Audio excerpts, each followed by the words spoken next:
touching on the topic of banning animals in captivity. Here's my student ID, and here's my audience. Exotic animals need to be in their natural habitats in order to thrive. A lot of the times we don't consider when we go to visit the petting zoo or the aquarium live in their natural habitats. They basically live in replicated versions of where they would normally be born into. We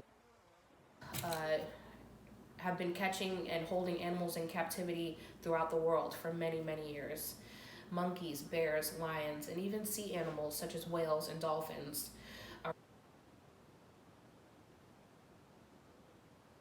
in these establishments. They served as objects for us for many years. According to animal rights activists and animal behavior experts, lifespans are definitely shortened by this abrupt change in living conditions. These animals are need much more than they are given in these environments. They are caught and confined to these cages or enclosures to live in, which can lead to many physical and behavioral issues. Elephants, for example, can wander up to 30 miles per day. This is something that a zoo cannot equip them with, so this leads to many mental and actual health issues for them, arthritis, foot problems, and even premature death.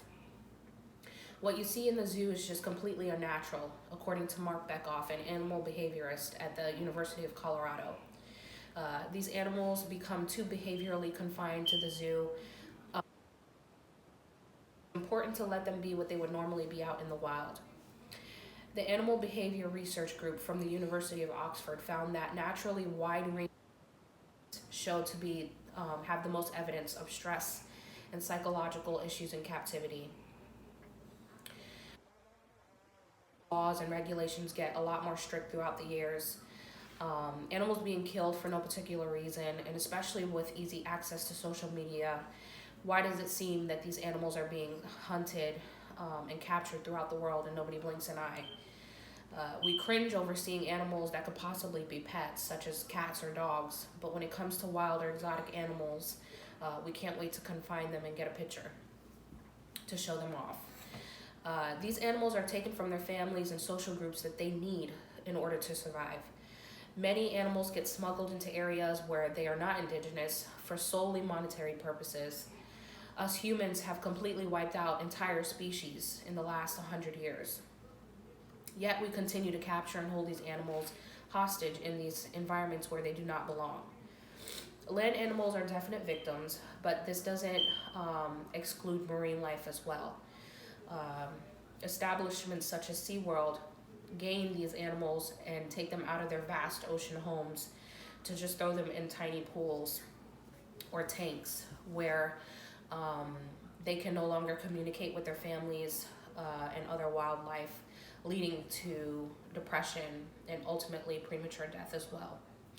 We have all heard these animals in zoos and circuses and aquariums raging out and killing their trainers or visitors, but these animals are not acting out of their normal wild animal. Circus animals are kept in cages and poked and prodded by sharp objects to get them to conform. They're starved, they're beaten and abused until they comply. Tilikum, for example, was an orca at SeaWorld who attacked his trainer. He had worked with a female trainer for quite some time, and he ended up dragging her down to the bottom of his pool, leading to her untimely death. Tilikum was taken back in the 80s as a teenager from out the ocean, and he's been living in SeaWorld up until now, up until a couple years ago. When he attacked her, he ended up getting a bacterial infection leading to his untimely demise as well. Harambe is another great example. He was a gorilla who attacked a 3-year-old little boy who fell 20 feet into his enclosure in the Cincinnati Zoo back in 2016. They ended up shooting this magnificent beast, and he was only 17 years old at the time. Through these kind of occurrences and mishaps. What can be done differently? Aquariums and zoos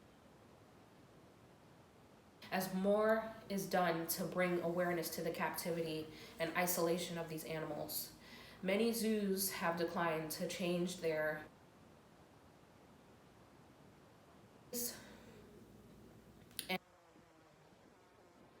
cages and bars to more naturalistic enclosures for these animals, making it better for them but still not ideal.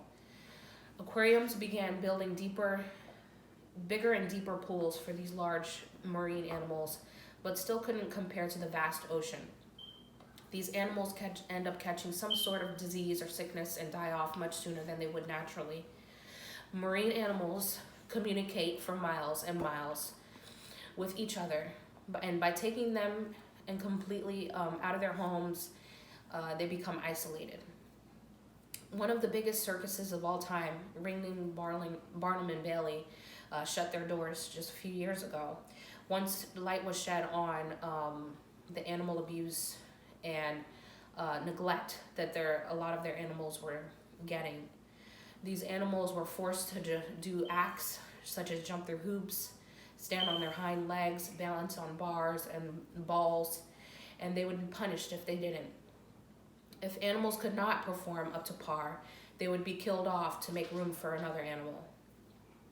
Although these changes have been made throughout the years, much more can be done to save these wild animals. They should be roaming free in their natural homes and with their families, where they are able to communicate and live how they were biologically made to. We owe a huge round of applause to the animal activist groups such as PETA and others alike for standing up and protesting against these inhumane establishments. They bring awareness to what we never knew or realized.